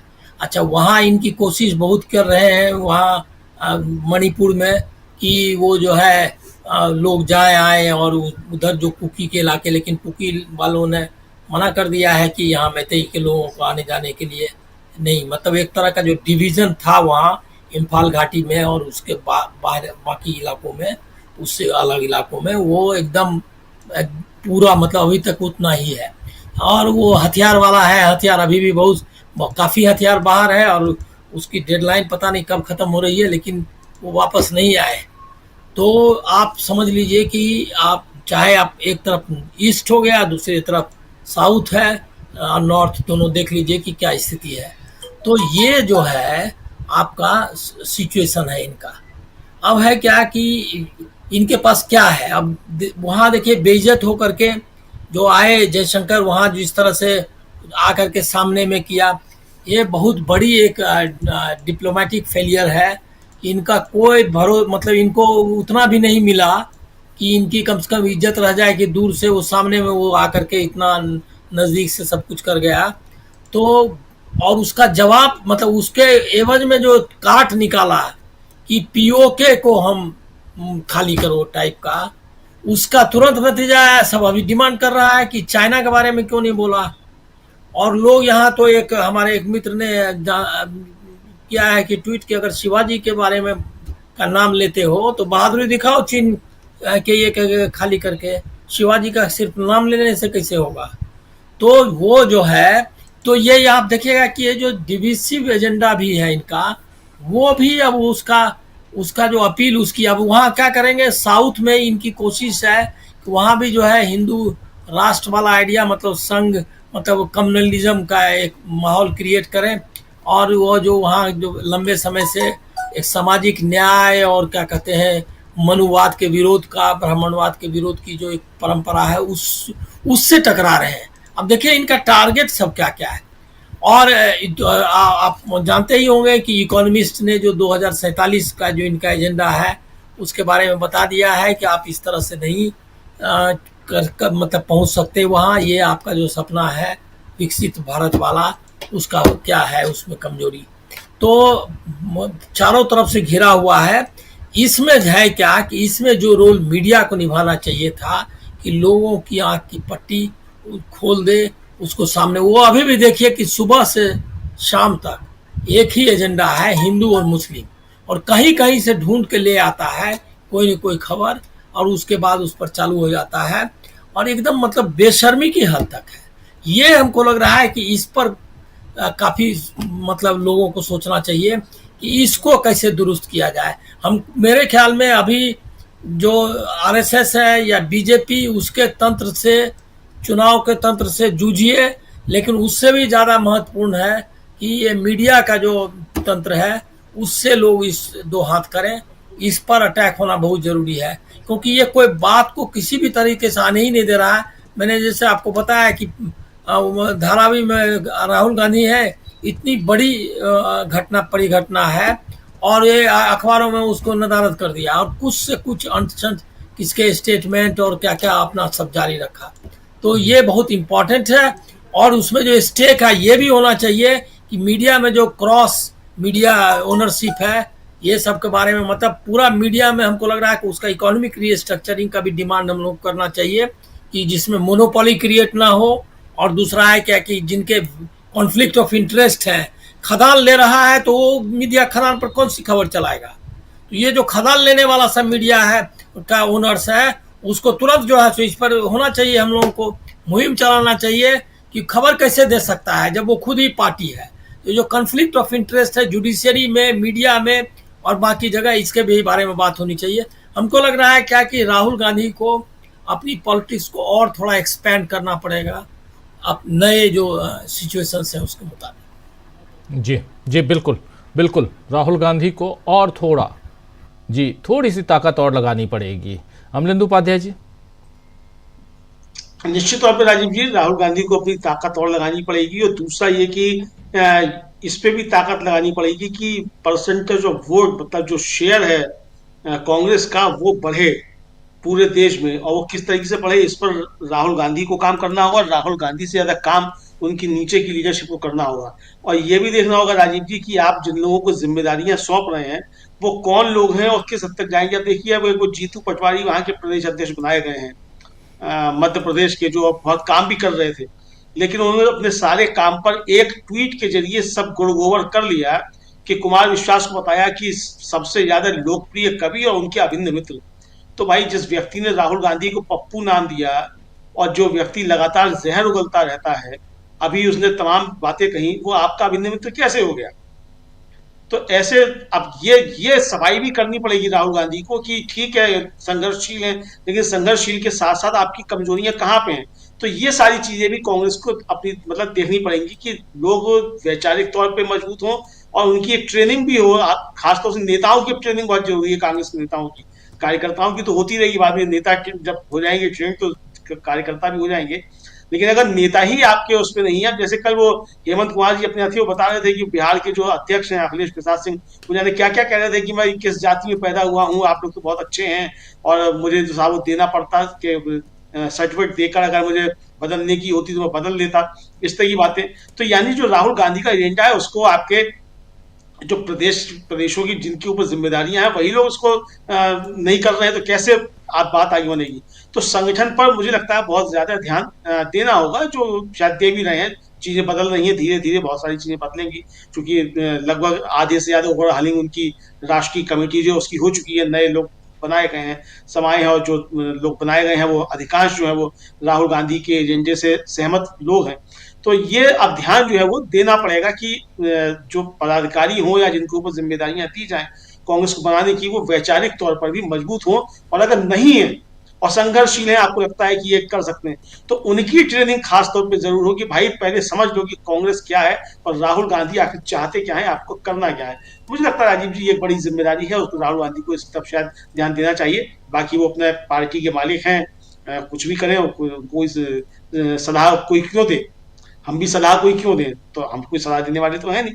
तो अब तो यहाँ विश्लेषण करना है, तो अपना विश्लेषण करना है जो हमको लगता है कि भाई एक बड़ी पार्टी, राष्ट्रीय पार्टी, और सबसे बड़ी बात यह कि आज जो सबसे ज्यादा वक्त की जरूरत है कि जो एक सरकार जो है इस समय मौजूदा सरकार जिस तरीके से चल रही है, जिस तरीके से संविधान को बुलडोज करने पर तुली हुई है ये सरकार, तो ऐसे सरकार से निपटने के लिए एक राष्ट्रीय पार्टी जिसके पास आइडिया ऑफ इंडिया हो, जो देश को समझती हो, देश कैसे बन सकता है, ऐसी पार्टी। तो इसलिए जो है ये बातें हम लोग यहाँ कर रहे हैं। बिल्कुल बिल्कुल आप सही कह रहे हैं, बहुत सारी बातें, और चाहे वो राहुल गांधी की राजनीति हो या तेजस्वी यादव की राजनीति हो या देश की सियासत जिसमें नरेंद्र मोदी और नीतीश कुमार भी हैं। इस बीच एक खबर ये भी है कि एमके स्टालिन जो तमिलनाडु के मुख्यमंत्री हैं, उन्होंने एक बैठक बुलाई है और खासकर परिसीमन को लेकर, और उस बैठक में इंडिया गठबंधन के तमाम नेताओं के अलावा 2 और नेताओं को उन्होंने बुलाया है। उसमें एक नाम ओडिशा के पूर्व मुख्यमंत्री नवीन पटनायक का है और दूसरा नाम है आंध्र प्रदेश के मुख्यमंत्री, वर्तमान मुख्यमंत्री चंद्रबाबू नायडू का। इन दोनों को भी उन्होंने बुलाया है। 22 मार्च को ये बैठक है, और अगर ये दोनों भी उस बैठक में जाते हैं तो शायद नरेंद्र मोदी के लिए बहुत परेशानी बढ़ जाएगी। खैर, आने वाला वक्त बताएगा। सियासत दक्षिण की और सियासत उत्तर की, और इन सब के बीच सियासत देश की, इस पर निगाहें हम लोगों की टिकी हुई हैं और लगातार हम लोग इस पर चर्चा कर भी रहे हैं। बिहार हो या महाराष्ट्र हो या हरियाणा हो या दिल्ली हो, कई हमारे एक साथी लिख रहे थे, उनको मैं जवाब लिख रहा था कि आप लोगों ने दिल्ली, महाराष्ट्र, हरियाणा के बारे में जैसा बताया वैसा नहीं आया। भाई हम एनालिसिस करने वाले लोग हैं, एनालिसिस करते हैं, जो सड़क पे देखते हैं, कई बार, एक बार नहीं 1000 बार बोल चुका हूँ, सड़क पे जो देखते हैं लोगों से, आप जैसे लोगों से बात करते हैं, दूसरे लोगों से बात करते हैं, जैसा रहता है वही आप लोगों तक पहुँचाते हैं। लेकिन परिस्थिति ये है कि चुनाव आयोग के इर्द गिर्द घूमता हुआ तमाम वो जो एक चक्र बना हुआ है, जिसमें EVM भी है, जिसमें बैलेट पेपर भी है, जिसमें फॉर्म 17C है, जिसमें ऐसी बहुत सारी चीज़ें हैं जो प्रभावित करती हैं चुनावों को। इन चीज़ों को हम लोग रोक नहीं सकते।